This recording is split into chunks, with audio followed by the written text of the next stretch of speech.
Di saat musim penghujan, batuk biasanya menjadi penyakit yang kerap dialami oleh banyak orang. Menurut Quality Manager PT PIM Pharmaceuticals, Bambang Rianto, batuk yang sering dialami adalah batuk berdahak. Biasanya, batuk berdahak juga disertai beberapa gejala penyerta, seperti flu, demam, dan gejala akibat alerginya. Batuk itu yang paling sering itu adalah batuk berdahak.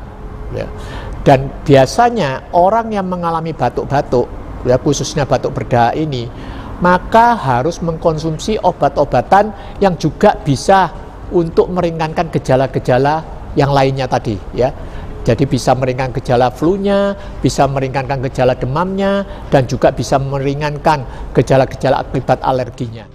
Untuk itu, dia menyarankan harus memilih obat yang tepat dalam menyembuhkan batuk berdahak. Menurutnya, komposisi dari obat juga harus menjadi hal yang diperhatikan. Jadi kalau kita mengalami batuk berdahak disertai dengan gejala-gejala itu, maka kita harus mengkonsumsi obat-obatan yang juga harus mengandung komposisi itu. Ya, di dalam Pimtrakol sirup itu sudah lengkap kandungannya. Ya.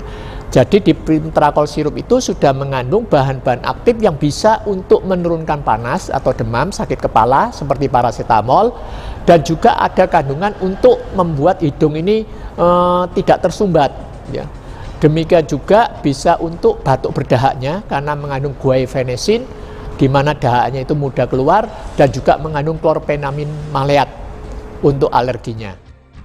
Dari Jakarta, Vian Viratnaja melaporkan.